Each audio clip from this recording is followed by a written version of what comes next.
Howdy again, it's Mr. Pete, your interweb shop teacher, and this is episode number 73 of my This and That series, and boy do I have a lot to show you. Now if you sent things in and I'm not showing them in this episode, there's just too much to cover, so that will be in probably the following one. So let's get started here. I got a pile of stuff to show you, viewer appreciation gifts and updates on some of my videos that are already out. So let's begin.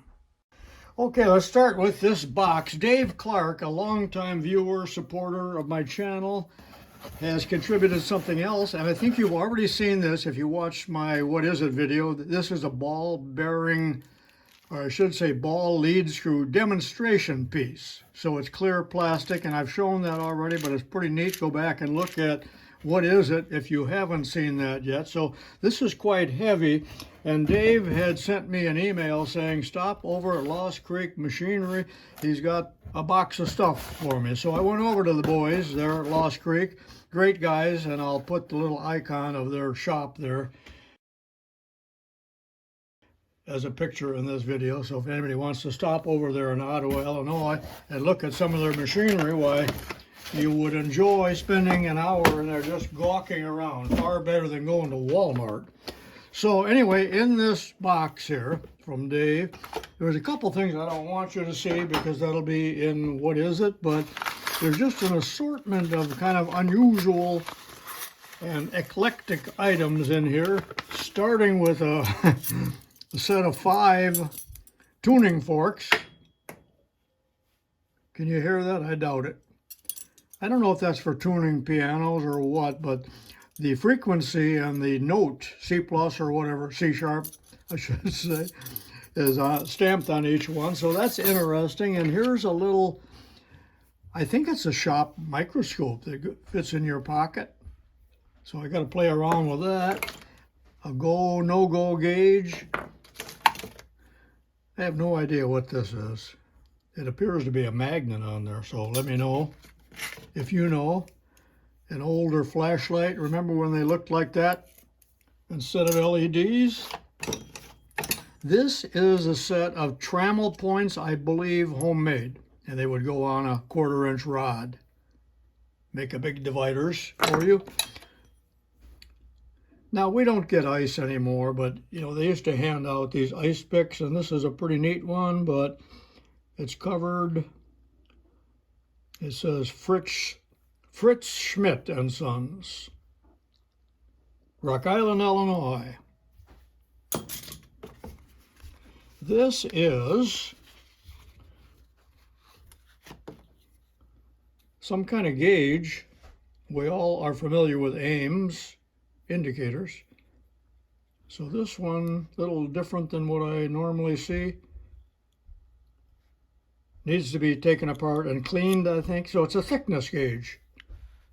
Nicely made. So it's a bit sluggish, as you can see. But it's supposed carried in someone's pocket for many years. And here is, I don't know, 1 hour spool. Let me know. Very, very fine wire. Let me know if you know what that is. And finally in here, and thank you, Dave, very much for this, in an old spectacle case is a Brown & Sharpe micrometer. Can someone give me the age on this? Because it's adjustable out here, not the way Starrett adjusts them. So it's a real old one. I think it has it's a number 10. And it's 1902 patent date, but that doesn't mean it was made then. Thank you ever so much for the neat and unusual gifts. When I'm reading through old magazines like the old Mechanics Illustrated from the mid-50s, I saw this picture of Henry Ford, and he's standing next to the 25 millionth flathead V8, but he died in 46, so that means that this was earlier than that when there were 25 million. So I don't know how many they made up to 1953, from 1932 to 53 or 52, I'm not sure. Let me know if you know the total number of flathead V8s produced by Ford. So when I was at Lost Creek Machinery talking to Matt Krug, he said, we got something for you. And these are a bunch of books, shop books that they had bought to sell, but he said, I want you to have them. Merry Christmas. So thank you, Jason and Matt Krug. There's really some neat books here. Real quickly, this is Work Holding in the Lathe. Now, this is a British book by Tubalcain. Again, I've told people over and over and over, that is not me. Tubalcain in 2 words. My name is in 1 word. So this Tubalcain was from England. He's been dead for about 20 years, but he was a college professor, contributor to magazines, and wrote many little booklets like this. He was quite a man. And so here we have workshop devices of all kinds. That's good bedside reading. I've seen this book before, Building the Beam Mary. Again, these are printed in Britain. There's another Tubalcain book, Building the Stuart No. 9, and that is the engine that I built when I was in high school. You've seen it many times in my videos. I wish I would have had this in 1960. It's a little bit too late, but it'll be interesting and sentimental to look through that. Machine tools, American built. So here it's explaining all of the different machine tools that were made in America over the years. Again, great bedside reading. General math for the shop. This brings kind of bad memories because I had to teach shop math in high school and did not like teaching it at all. And here's a Lindsay publication. Let me know if anyone out there knows if Mr. Lindsay is still living. I would love to interview him. But here is one of his reprint books with beautiful cuts. I think they call these cuts of various old machines. Now this is a reprint. Did I say that? I think I did. So thank you, Krugs, for the nice selection of books. Plenty of reading for these cold winter months in northern Illinois. In one of my videos about the Delta bandsaw, remember I had to put a pulley onto a shaft, and I fretted about leaving a mark on the shaft because there is no keyway and this wall is not thick enough to cut a keyway. So I didn't want to leave a spot on there, and I talked about milling a flat. I even showed how to do that, but someone said, well, you fool, just take a regular 3/16 square key and mill it down to the size so that it is just flat. And therefore, when you put the pulley on, line up the set screw with that key, and I guess we could call that a filler. So we're just filling the slot and tightening it. Thank you guys for that idea. Ingenious, but it went right over my head. Okay, for you nosy guys who are always snooping over my shoulder and want to see what's around here and want to see a little shop tour. Well, I'm not going to do a shop tour today. I've done that in the past, but 3 months ago when Adam Booth was visiting along with Abby, he was here in my shop and walked around with his camera and took pictures of everything. So if you're interested in seeing that, I'll flash the title of his video on the screen right now, and you may want to check that out. It's pretty enjoyable. As a matter of fact, I like to look at it myself. Here's a real neat oil can that was sent to me clear from Australia. It was made in Australia by Mr. Robert Walker, and thank you very, very much for that. The unique thing about this is it probably isn't going to be easy to tip over, and it's that type of oiler, not a pump oiler. And this, of course, screws off. It's beautifully made, galvanized, brass tip. And you know what? I'm not going to tell you right now the purpose of this, but this is built for a very specific purpose in Australia. If you know what it is meant to do, put it in the comments. I'd never seen one before, but you'll see it around here on my machines after I put some 20 weight in there probably, or maybe cutting oil, I'm not sure yet. Here's a little side note that may be insignificant, but by the time I was 10 years old, I was very familiar with that sound because my dad had oil cans I like to play with. But when I watched The Wizard of Oz, the Tin Man, the Scarecrow has a pump oiler like this, you know, and he's oiling the Tin Man. But as he pumps this, it is making this sound. And I was totally upset with that when I was a kid. And I asked my dad, you know, why does the pump oiler sound like a hand oil can? And he said, yeah, that's just Hollywood. They're full of lies out there. And he was so correct. I went to a gun show recently, and you probably already have seen the video where I rebuild this little Enco Tiny Titan and make a new nut because Bubba ruined that one. But anyway, at the same gun show, that was irrelevant, I bought this for $3 for the cover art alone. Unfortunately, they got a sticker on here that I can't get off without tearing the cover, but it's from General Motors, and it's just a gorgeous cover, suitable for framing as far as I'm concerned. Again, there's no date, but it's either the 30s or the 40s, and there's just all kinds of information in here about mechanics and transmissions and things like that. So that's pretty awesome. And then on the very last page here is a very significant statement, or a couple paragraphs, one paragraph here by Charles Kettering. So I'll put a still picture of that at the end so you can read it. It's pretty important. How do you like that? I love art. You know, I just got this in the mail yesterday, a beautiful belt buckle, and thank you so much to Kelly Snook for that. He's out in Arizona, and he sent that. Boy, is that heavy. And matter of fact, it's so heavy, I think that it'll pull my pants down. So I need to get suspenders because I am a safety man that likes to wear suspenders and a belt. But isn't that beautiful? Thank you. And another gift here from Shane Kelly. And this is some type of degreaser, but it's a powder. So it has to be mixed with water. It has a very strong smell, the clean smell. You know, it smells like Mr. Clean is what it smells like. So thank you, Shane, for that. And Shane said that his grandfather is the inventor of this product. So last month I drove clear out to Rock Island, Illinois with my buddy to a huge 3-day tractor auction by Meekum Auctions. Perhaps you have heard of them. They do antique automobiles as well. But sometimes there's some oddball stuff there besides tractors.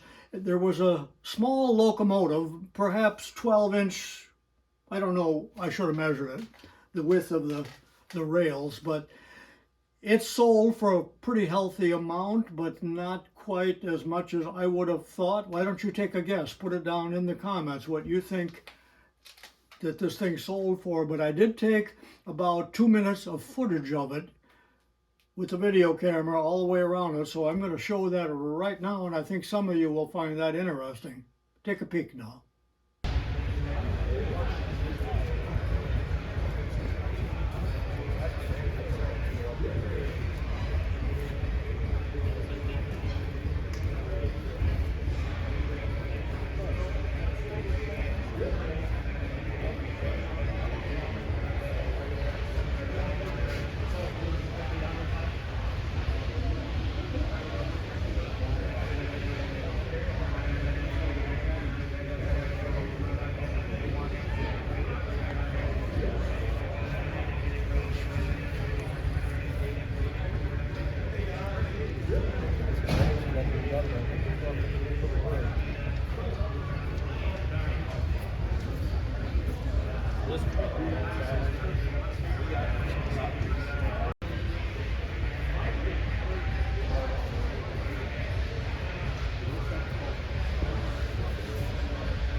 This part off.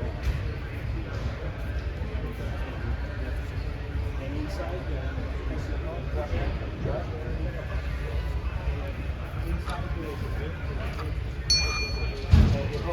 laid it on this side.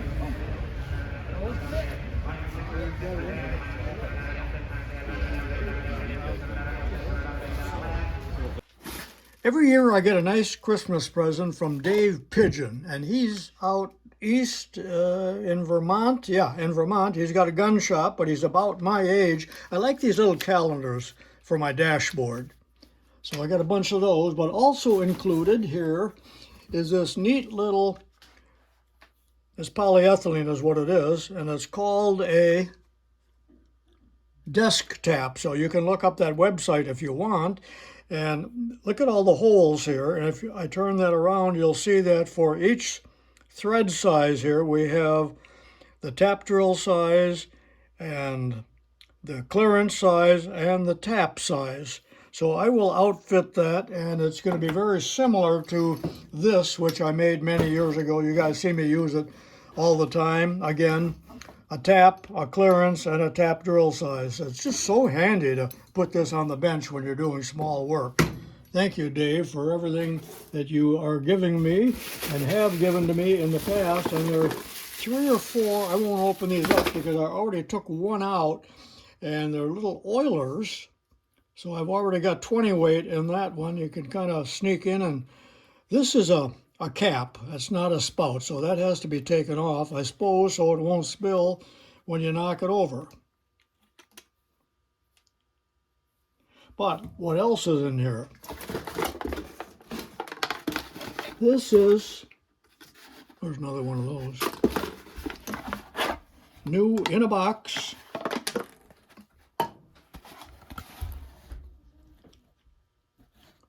A dowel pistol pump oiler.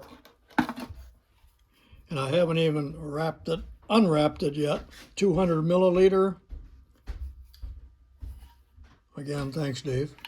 And this can be stretched out into any configuration that you want, and also it came with another spout right there.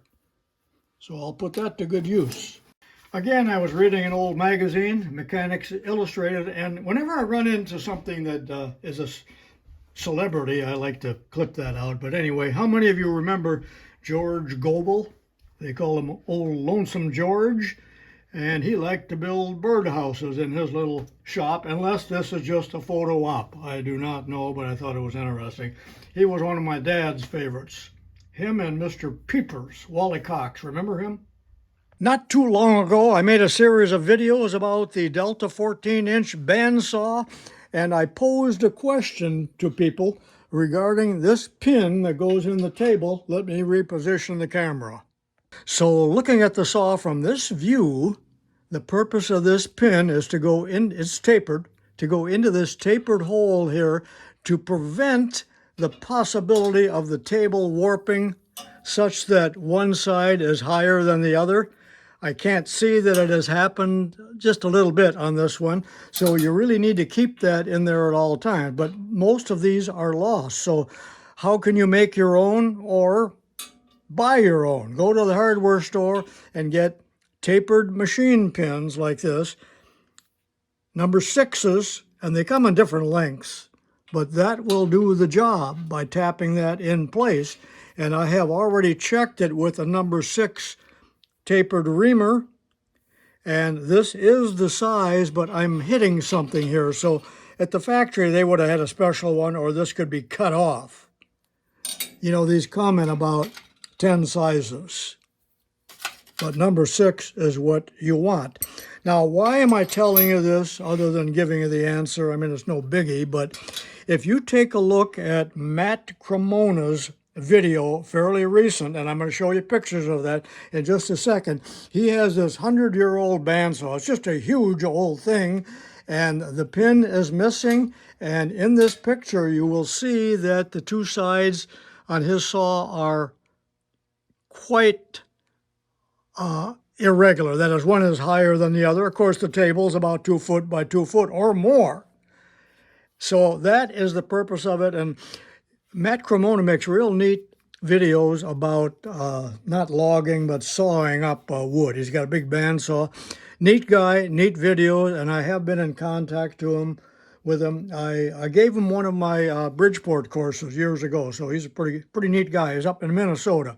Take a look at this picture.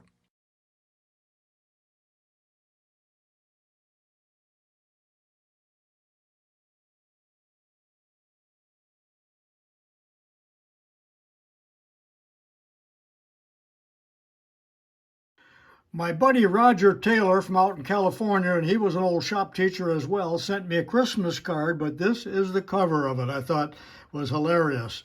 Metal chip. So thank you, Roger, for that. And what is in this box right now. He's been a regular contributor, but let me show you something before I show you what's in the box. So this is what the box looked like. Well, it was taped here when I got it, but it had a hole in here that you could stick your hand through, and then of course, you know, the post office tapes it up. Cereal box. I told you these have no strength at all, and of course they tell you that it was damaged. They didn't even bother to check the boxes. But anyway, let's take a look at what Roger put in here. Well, that's actually all I'm going to show you right now, because these items are going to be in What Is It? That's why he sent them, but was something lost out of here? I really don't know. Also, he included here a book or a notebook from, this is their safety test for welding and fabrication out there where he taught years ago, with a special emphasis on safety. He said that out there they check constantly to see if the teachers are teaching safety, because the teachers are responsible and can be sued out there.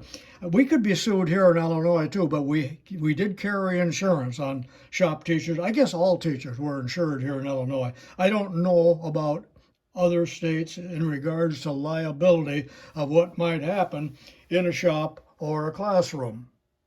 Well, there's a lot more to show you, but it's running too long, so I'm going to call it quits there, but we got some extra credit coming. In town here, there's a big factory called Vactor. They make sewer cleaning machines and street sweepers and things like that. My grandson Jordan is a welder out there, but within the past month or so, they had a huge open house that was, well, it was open to family members. So I went with Jordan. He showed me his workstation, and we went all around the factory. It was just wonderful. It was marvelous. Now, I didn't take videos, but I did take a lot of still pictures, and that's all in extra credit. You can see Henry climbing up in those big Vactors. I asked if I could take pictures, and they said yes, but don't show the Vactors. I'm thinking, well, why? Well, I guess some of them had already been sold, so they didn't want any pictures of ones that might say Springfield, Massachusetts on the side or something like that. But there's a whole bunch of these pictures.